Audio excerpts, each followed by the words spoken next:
And so, a quick introduction.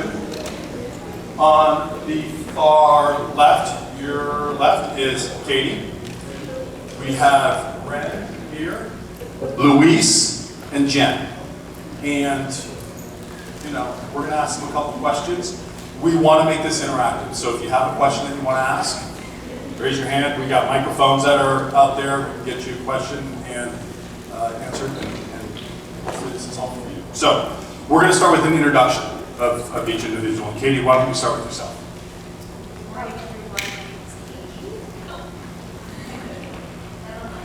Morning, everyone. My name is Katie. I'm a nurse at Stanford. I live here on the coast of Pacifica. And I'm excited to be here today to talk to you guys about healthcare. Hello, everybody. My name is Ren. I don't know if some of you recognize me, but I graduated here about 2 years ago, and I am now an EMT working for the San Mateo County 911 system. I'm also very excited to be here. Thank you for having me. So we're in class of what? 21. Class of 21. Just a couple of years out of half of the day. Nice.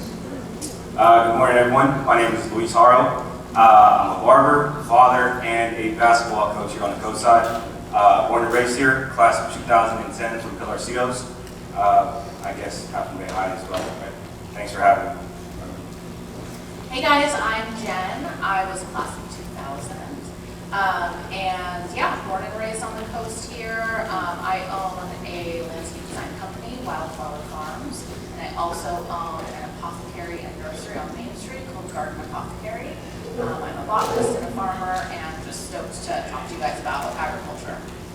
So Jen, why don't we stay with you if we could? Can everyone hear me? Am I loud enough? Good? Awesome. Yeah. Jen, why don't you start with what got you into this field? What do you enjoy about it? Yeah, I love anything to do with plants. Like, I'm a super plant dork, and the cool thing about plants and agriculture is there's so many things you can do within that industry. When I was young, I used to love like picking flowers and things like that. But when I was a sophomore here at Half Moon Bay High, I took an agriculture class. Pretty sure I failed it maybe, like a lot of my classes. Did not do great in school, but I really learned to develop a love for agriculture and for like kind of the land that we have here on the coast side. And I started to learn about farming on the coast side and how to take care of plants. So although I didn't do great in the class, it definitely, my sophomore year is when I started in this industry, and it kind of went from there. When I was 18 years old, the day after I graduated, I went to San Mateo, got a business license. You don't have to do that now, you can do it online, but got a business license and started literally the day after I graduated. All of San Mateo? No, after I graduated high school, Yeah. at San Mateo, you used to have to go to court to get your business license. I'm aging myself here, but that's how I started, yeah. Awesome. Yeah. How about yourself, Luis? Quick question for the guys. How many of you guys can relate with me? Growing up, how many bad haircuts did you guys have? Don't be embarrassed, I'm one of them. Okay, so the reason why I got into barbering is I got tired of getting my haircut messed up on the regular. So I learned how to cut my own hair. I got fine-tuned with my cousin. He kind of taught me the ropes a little bit more detailed. College was never for me. I became a father at the age of 17 while I was here in high school. And like I said, college was it wasn't for me. I wasn't the greatest student. So barbering to me was just always an outlook. I don't know, I like making people feel good and look good, right? Especially talking to them. Come on, who doesn't like to get paid to do haircuts, right? You get to mess around and joke around with your friends and cut their hair. It's a good time. But yeah, the main reason why I got into it was because I was tired of getting my hair jacked up every time. So that's what it is.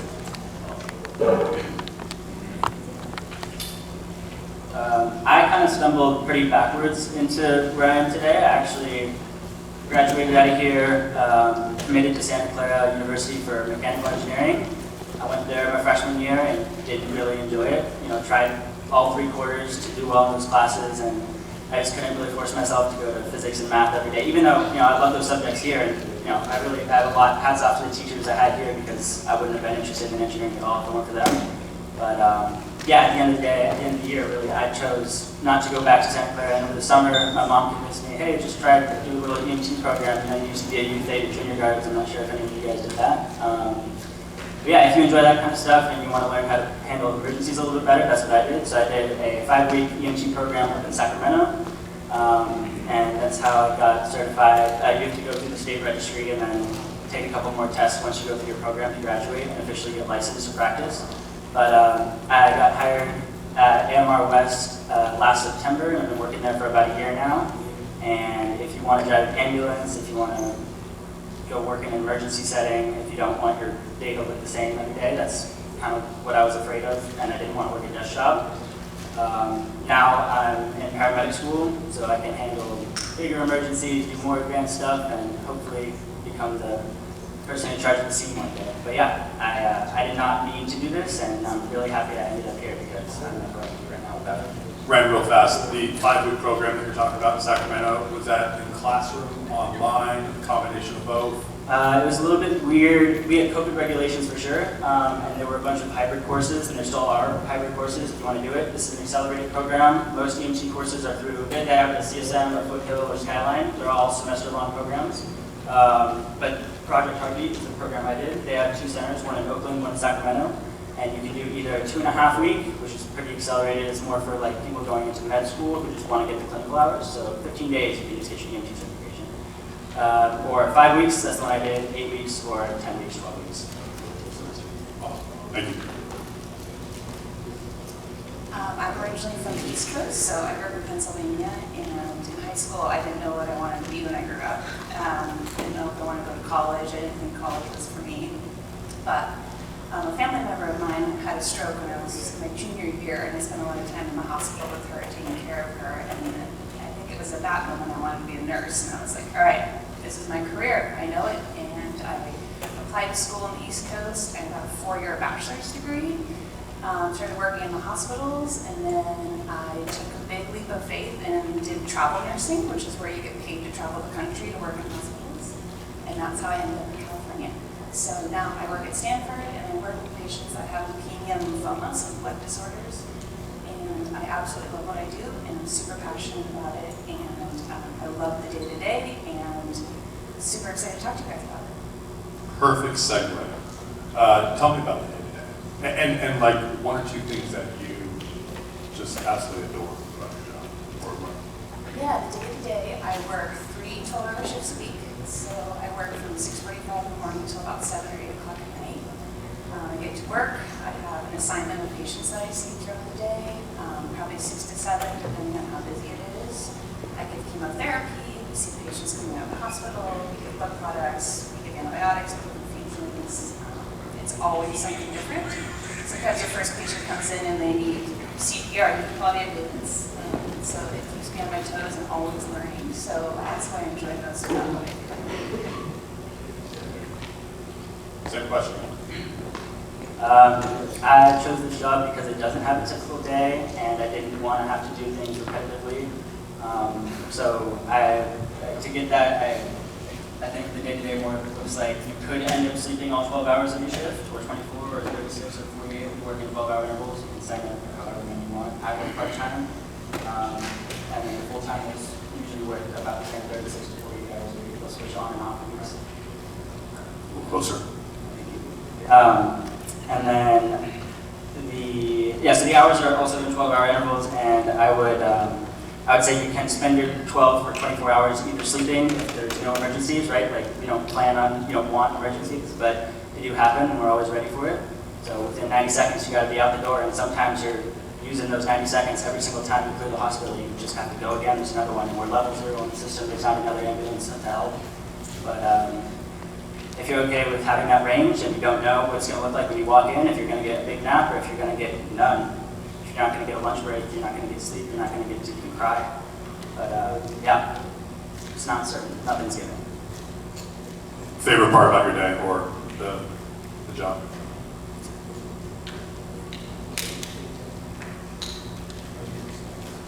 When you come home at the end of the day and you get to finally sleep or eat. All right.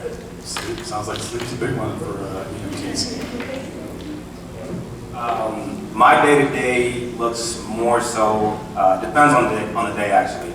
Because I do coach basketball for the middle school at Cunha. So it depends, right? Normally I'll start early, bang out about 12 to 20 haircuts a day, then go head out and coach basketball. If I'm not doing that, I'm running everything behind the scenes at the barbershop, which is kind of tough, being a business owner. We've been open for a year. So it's kind of tough to find the right balance to do everything. My favorite part of the day is just getting to talk to everybody. For example, I'll have an EMT in my chair. After him, it'll be a professional basketball player overseas. After that, it'll be a boxer, an MMA fighter, you name it. I'm interacting with different kinds of people every single day. And honestly, it's nice because you take one look at me and you're like, oh, this guy's like a hoodlum or whatever, right? But you get to talk to me and you're like, nah, this kid went to Harvard, you know? I'm kidding, I didn't go to Harvard, okay? But I know how to present myself. But it's fun, just interacting with people. So if I could stay with you for a second, Luis, what you do is a pretty special craft. You know, whether it's cutting hair, giving a shave. You talked a little bit about who your uncle was a mentor of yours. How else have you learned to give a good cut? How many of you guys have heard of YouTube? Everyone, right? You can find everything on YouTube. So YouTube is another way that I learned cutting hair. Visual, I'm more of a visual learner, and if you were to tell me like, I gotta actually hold a clipper in my hand in order to do the haircut, if that makes sense, right? Great. Thank you. My day starts pretty early. I work a little too much these days. I'm working on not doing, 18-hour days. But usually my day starts by me going to my farm on Lobitos Creek, south of town. I'm like a podcast listener, so I like to listen to an audiobook or a podcast or something, and kind of like feed chickens or figure out, picking flowers for the shop or things like that, and start that early and get the shop kind of rolling. And then I usually head to a job site. Right now we're on a big project in Los Altos. We have a family who's spending upwards of $600,000 just on their garden. So we've been there for months. We're doing a lot of hardscaping. I work with my contractors and a crew of people and bringing in plant material, things like that, making sure things are watered. And I kind of toggle back and forth between doing the landscape construction and design, as well as running the shop and doing online. So for instance, literally earlier this week, my phone kept kind of blowing up. I was getting all these text messages and emails. I was super annoyed with it because I just wanted to water my plants. And someone from my team said, you need to read your emails. So I finally looked, and if you guys know, have you guys seen the movie Clueless? Has anyone seen that movie Clueless with Alicia Silverstone? Okay. So she had contacted the company because she wanted to purchase all these products, all these skincare products. And so, I have dirty hands and muddy fingers. And I'm like, oh wait, okay, I have to code switch here for a second, pivot, and go into skincare land and product garden apothecary land. So, so my day usually consists of kind of running those two companies in tandem. I probably could organize it a little bit better, but I like to kind of do it in tandem. And it really all revolves around what the plants need, what the weather is doing, and what the harvest is, so I can produce those products that people want. Yeah. And really my favorite part of that is the variety and the seasonality. We live in the most amazing place ever, right? Half Moon Bay, the coastside is absolutely incredible, it's gorgeous, and so it's just really fun to be able to work with the land and create whatever I really want to at that time with a harvest. Yeah. Jen, if you could, and Luis, I'm going to ask you the same question. Both of you are small business owners. How did that start? What light bulb went off, so to speak? You guys said, you know what, I want to run my own business. I want to be my own boss. I want to work for myself and employ others. Just complete, arrogance. I worked at Half Moon Bay Nursery when I was 16. And I learned a lot, and they're wonderful. And I was like, this sucks. I'm gonna do my own business. I could have written a better business plan. I could have, been a little more organized with it, but I didn't, and that was fine, frankly. There's multiple ways you can go about stepping into being an entrepreneur. I'm in an industry that is very male dominant. I was told by bookkeepers and people like that, well before I was married, I started my business, and I was told you should wear a wedding ring when you go out and meet clients because you look more professional if you're married. And I won't swear here in front of you guys, but I said, no thank you with swear words.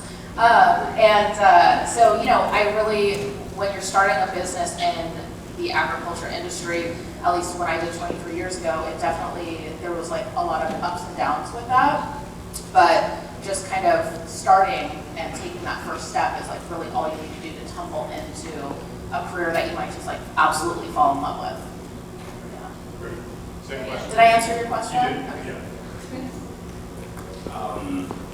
For me, I've worked at plenty of barbershops and salons. I've worked at my garage during COVID. And quite frankly, working at different people's barbershops and salons, they don't run it the way I would want them to run a business. It's all about gimme, gimme, gimme, instead of really looking out for, first and foremost, the community, which is you guys, because without you guys, there isn't a barbershop. And two is looking out for the barbers, right? I got kids and I got a side job that I do. So if I need to leave, I don't want to have to tell, John, hey man, I got to head out. It's on me. I can leave whenever I want. I can coach basketball if I want, which is really my passion, or boxing. And yeah, honestly, it's just running my own business, being my own boss, making as much money as I want to make. Okay. Yeah. That's another good segue. So when I was in high school, I'm sure I'm speaking for a lot of the students in this class, what's my earnings potential? How much money can I make? And so I don't want you to share, what you're making annually, but what's a range that each of your professions could make those first few years? Yeah, it's different as you go on or progress in your career. Depends if you have a clientele. If you don't have a clientele, you won't make much. Right? It's all based on your clientele. Me, that I've been cutting hair for 16 years. Yeah, I started as a freshman. 16 years. If I'm being quite honest with you, I'm making about $3,000 a week. You do the math, 3 times 4, that's 12 grand. Right? You do the math. Of course, I'm busting my ass every day. Fridays look like 14, 15-hour shifts, so I can feel you on that one. As an EMT, it's long days, you're on your feet. You don't have time for lunch, but hey, it's all worth it when you see the money coming in. Although a lot more money is going into the business right now since it's still brand new, but yeah, looking at like 12 grand a month on my own without rent from the barbers, if that makes sense. Yeah. Sure, please. So I'm in kind of two categories. I have a sole proprietor, which is my landscaping business, and that's kind of design end, and then Garden Apothecary is a retail shop, and that's a corporation. To be very transparent with all my friends here, retail is not where you're going to make a ton of money. Retail is building a brand. I mean, for a small business, it's tougher, I should say.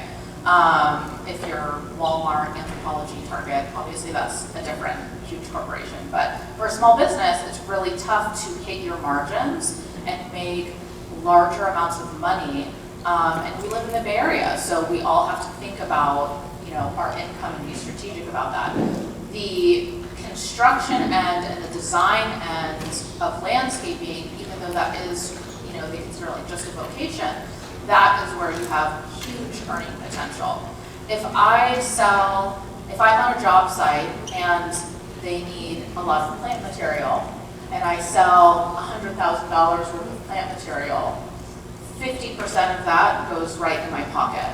So that's with pottery, soil, plants, things like that. You have that margin that's excellent. And so it's a lot of responsibility, it's a lot of work. You have to build that clientele, but your earning potential in a design world and in a construction world is really kind of through the roof if you have that skill set.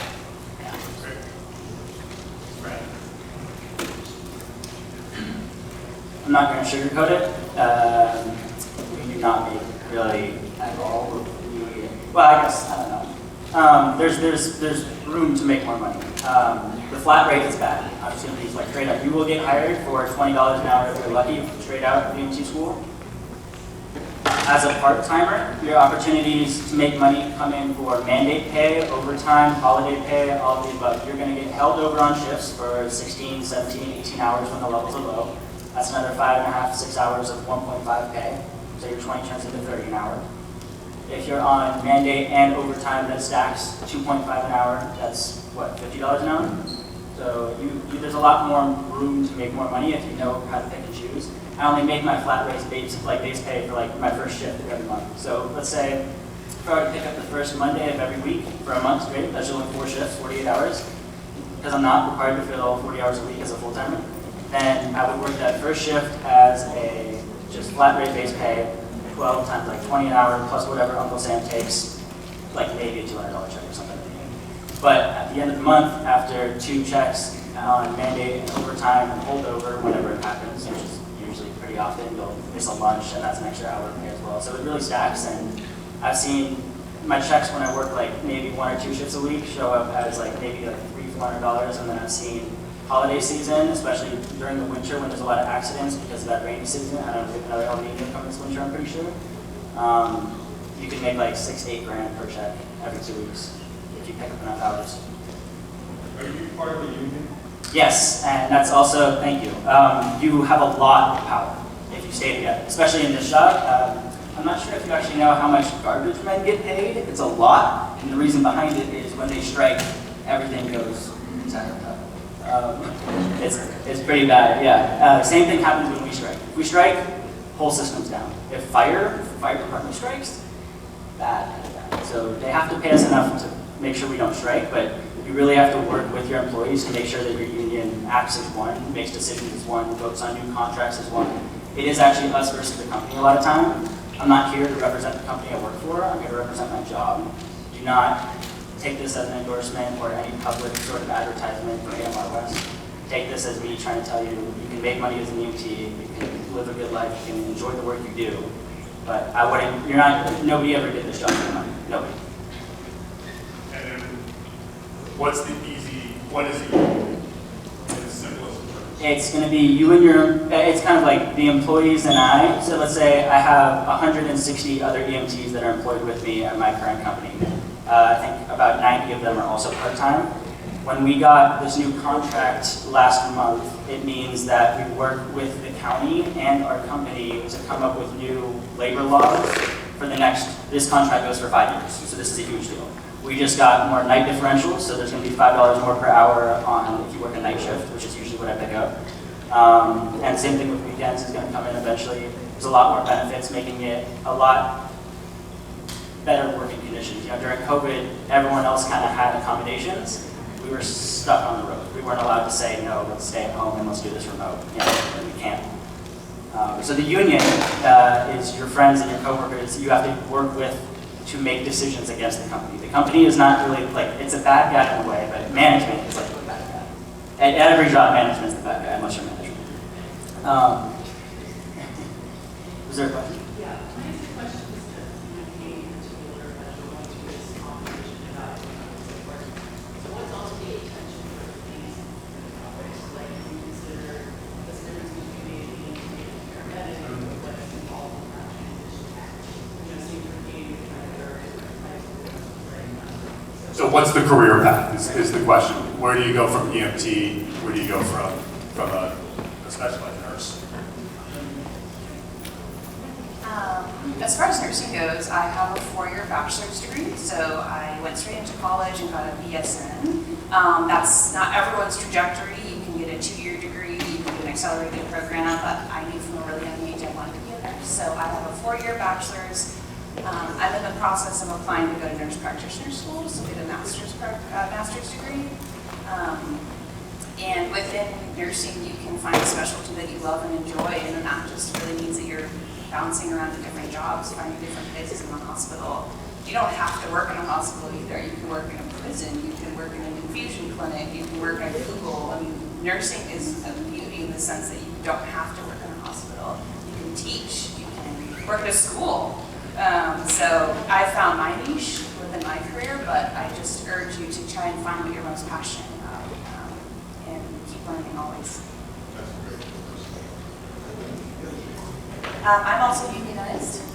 Stanford nurses were on strike last year due to pay, mental health resources, and retirement.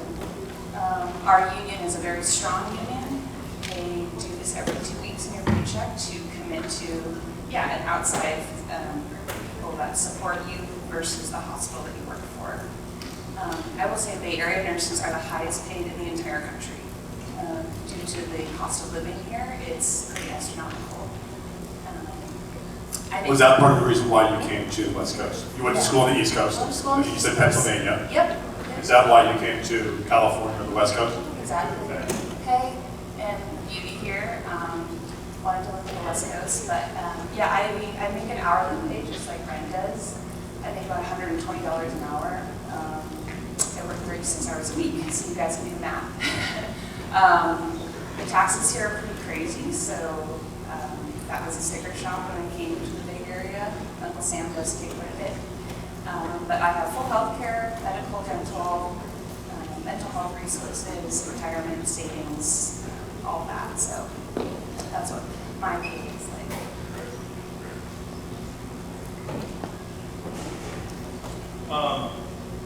All right, I'm definitely give some time for the students. Brent, since you have a microphone in hand, like, what's a piece of advice you would give the students? And it doesn't necessarily have to be career or what you're doing. Yeah, I remember being in your shoes, and especially having the most recent for me was senior year. Obviously, I graduated class of 21. I really thought I knew what I wanted to do. Like, for sure, I was like, my gosh, I'm totally going to go to Santa Clara. I'm going to graduate and get this engineering degree. I'm going to run over to Lockheed Martin and make a check. Not what happened. Your life changes all the time. I honestly, like, the biggest piece of advice that kept me going, like, throughout the last 2 years as things were changing is just do what makes you happy and the rest will follow. Like, it sounds cliche, I'll say it's like, there's nothing you can do that you won't regret if you just keep doing what makes you happy, and the money will follow, all the friends will follow, all the rest of the relationships, the rest of it. Don't worry about trying to be ahead. Don't worry about thinking that the rest of your friends are doing more than you or that you're not doing enough. School is really hard, but if you just keep going, I'm not saying tough out the situations that are really hard and just stress forever because you're just going to pop, but give yourself some slack and really just focus on yourself and try to make it as far as you can.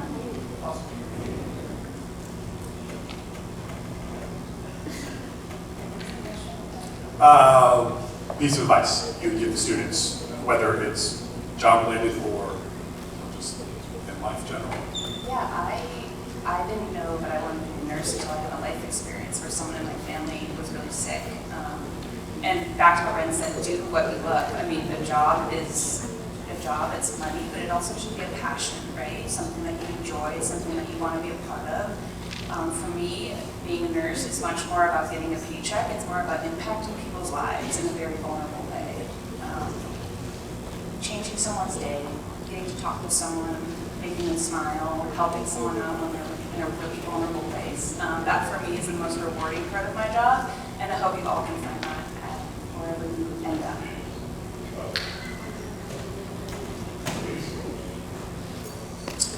My advice to you guys, don't take no for the final answer. Just because you're stuck in a situation doesn't mean that's it, you're done, right?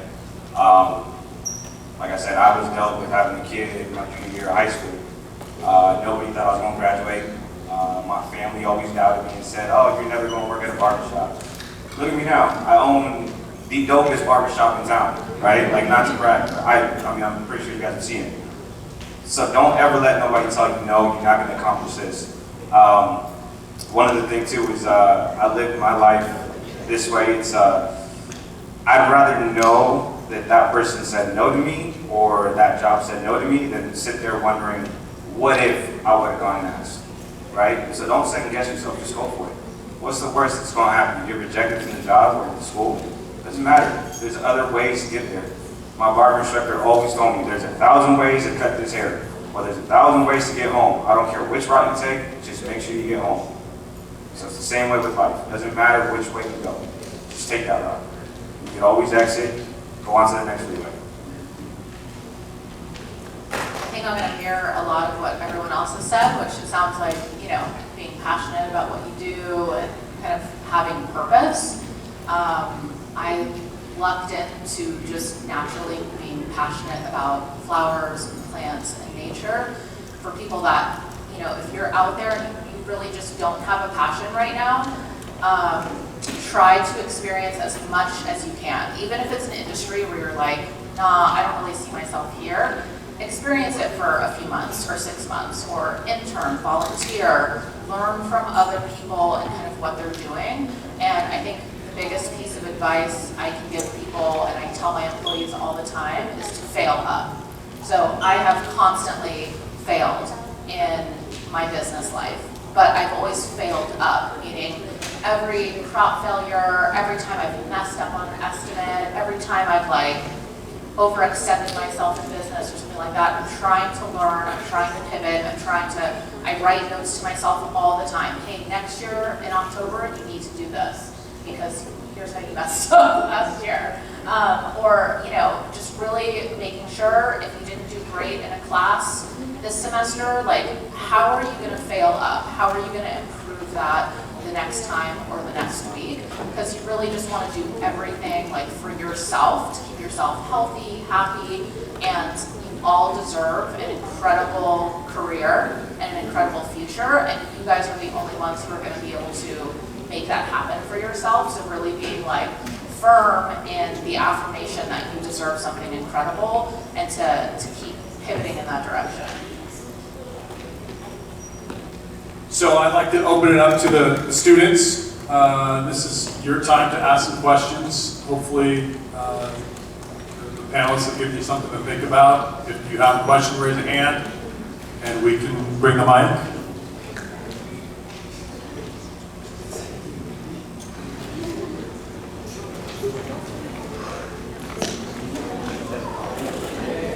I have a question for Mr. Hara. Do you like cutting hair more or playing basketball? Or coaching basketball?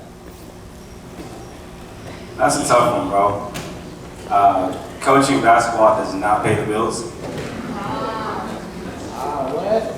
Coaching basketball does not pay the bills.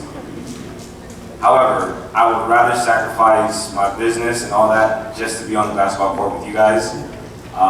Something about just giving back to the youth means a lot more to me than making money, if I'm being honest. So to answer your question, I enjoy coaching basketball more than cutting hair.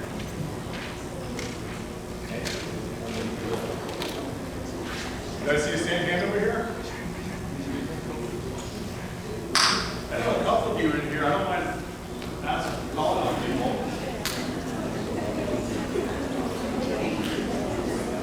Yes. I have a question about your, how do you deal with like the emotional aspect of the job? It's such a good question. Thank you for asking that. So I was 22 when I became a nurse, and there were moments where I would leave work Friday and be back on Monday, the patient died. Or the first day of my job, they were like, okay, we're going to teach you how to zip up a patient going bad, a body bag. And there's a lot of things that we see at work that is really heavy. What I will urge you to do and advise you is to find a group of people, whether you're coworkers or family or friends, that can support you. To get you to be resilient and to find something outside of work that makes you super happy. And finding a good work-life balance is so key in being resilient in this job, because it's not going to get easier. It's just going to keep getting harder, especially during COVID. We probably both saw some really awful things. So yeah, finding something outside of work that makes you super happy and finding people that can support you in that. Red, anything to add? Yeah, I think that was a great answer. I'm sure it's also in the nursing world, but especially in our world, and it's also a very male-dominated workforce, there's this thing called testosterone poisoning. It's basically where you have a huge ego and you tough out all your feelings and nobody's allowed to see you cry, and that's just not realistic. You have to have some release at some point. Like you said, there's coworkers and resources for a reason. We do have mental health resources for a reason. And our company is supposed to recognize that we are very stressed and go through a lot. So if you end up working for a company that doesn't acknowledge that you need more mental health resources, time to leave. Like, you should be prioritizing that for sure. And, you have to recognize when it's time to take a step back. You should be able to always take a personal day. They're not actually allowed to say no to that. So. Awesome. Thanks, Wayne. Yes.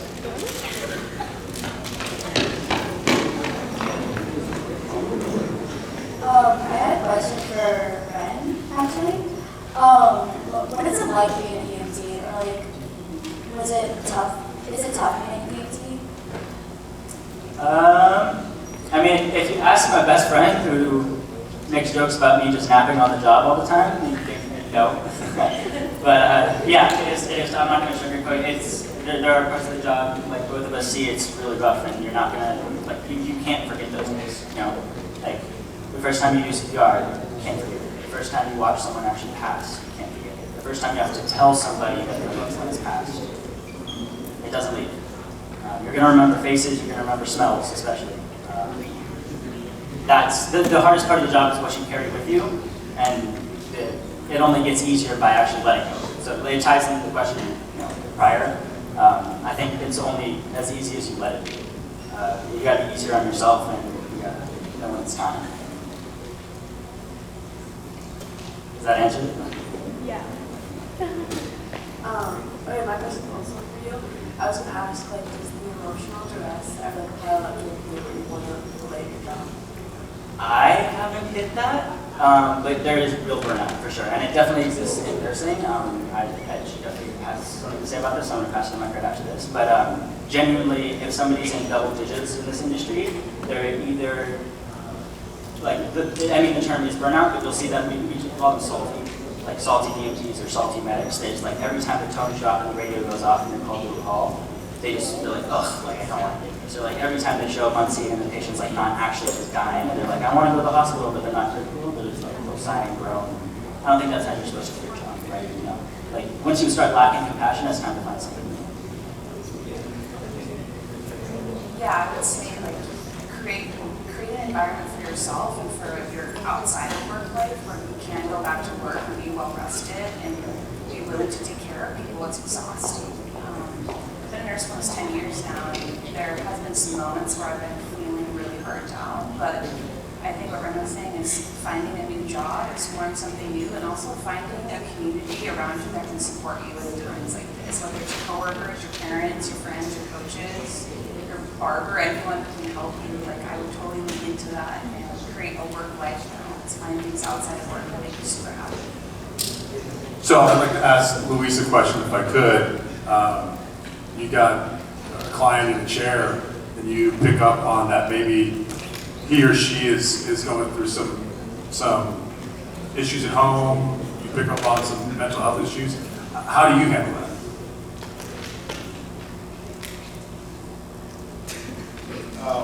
I apologize if I get a little emotional. This actually did happen in my chair. I had a client come in, super like anxious, bouncy all over the place, and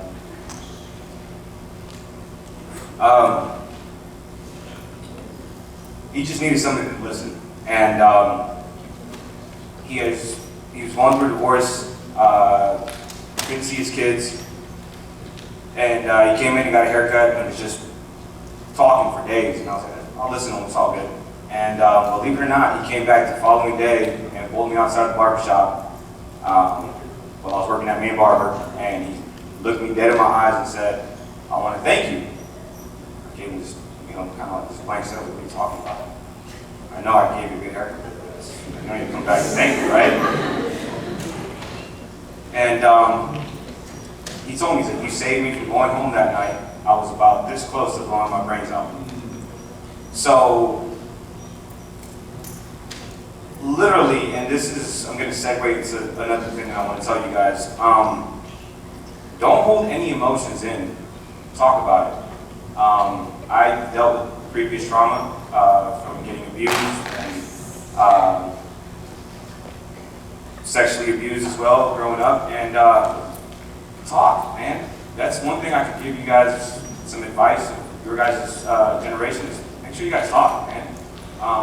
Chances are you're not the only one going through something. So the way I dealt with that was I actually seen a therapist. I've been seeing a therapist. Not only for my personal issues, but you know, sometimes clients just want to come in and talk to you. So yeah. Thank you, Luis. Absolutely, appreciate that. So students, hopefully someone will step up and answer this question. Like, what are some takeaways that you've taken from today's panel? General thoughts. Anyone willing to step up? I see a hand raised. No? Oh, hold on. There we go. I like hearing about unions because we haven't actually heard a lot about that in the last panels last year. So I like hearing about unions and how like they work against the management.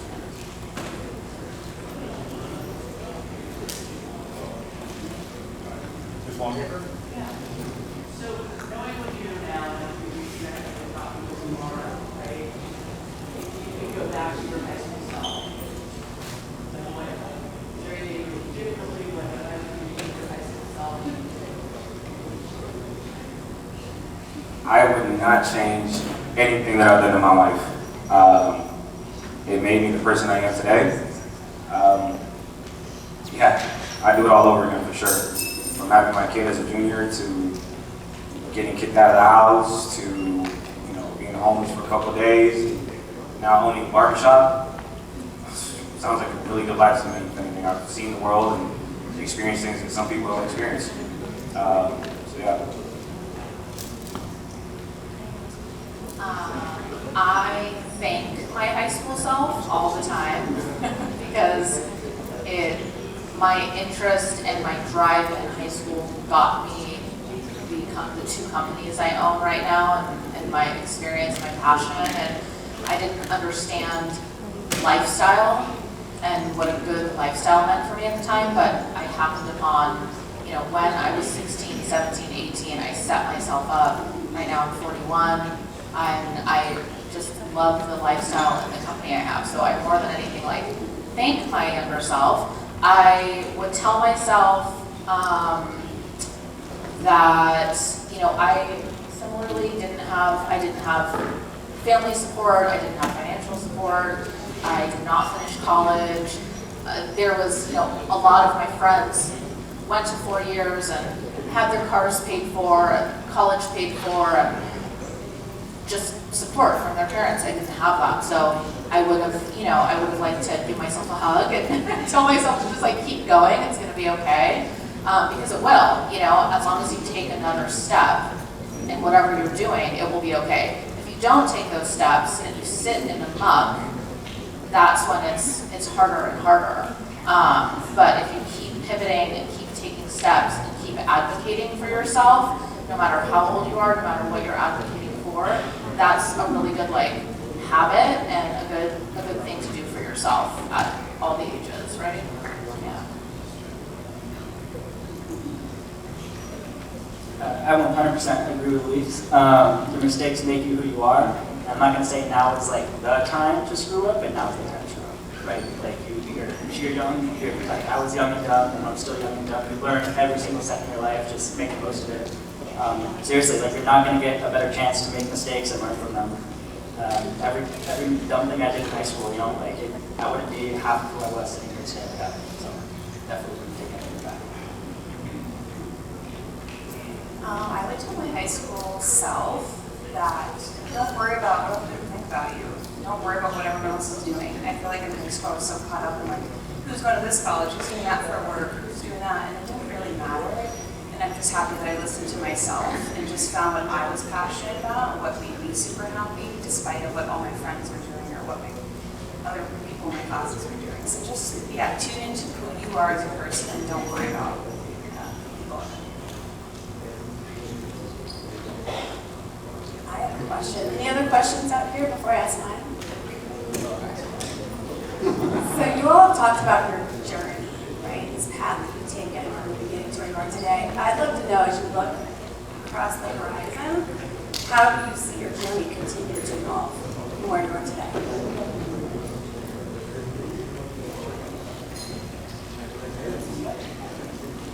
My journey moving forward, I think healthcare is going to be constantly changing. It's very dynamic. We saw with COVID the way that it was impacted. And something that I want to do within my career and my passions is to go back to school, get a master's, and I want to just increase talk and encourage other people to get into nursing and other healthcare industries. That's why I'm here. I want people to be encouraged to do this, and I want to go back and hopefully teach at a university or at a high school level and help people be encouraged to get into healthcare. I am back in school right now. I'm in paramedic school. It's the next step up from being an EMT. You have to be an EMT before you become a paramedic. But that's not to say that EMTs can't work outside of an ambulance. You can work as an ER tech, or you can work as a more clinical settings, working as a CNA or alongside nurses. Paramedic is definitely a little bit closer to what she does as a role, and they're more comparable. Even though they do have a lot of similarities and they share some scope of practice, they are very different in the actual day-to-day.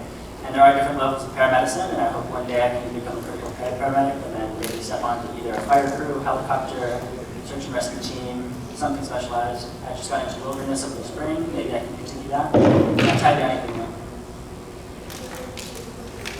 For me, I'd have to say starting at barber school, where we teach you the right way of barbering, right? I mean, that's the next goal. Barbering right now is going in a different direction where it's all about social media and looking cool, and I want to get back to the traditional barbering ways, such as straight razor shaves. That's a lost art. Not a lot of barbershops offer it. So yeah, opening up a barber school, that's next on my list. I am finalizing a 501c3, so that is a nonprofit.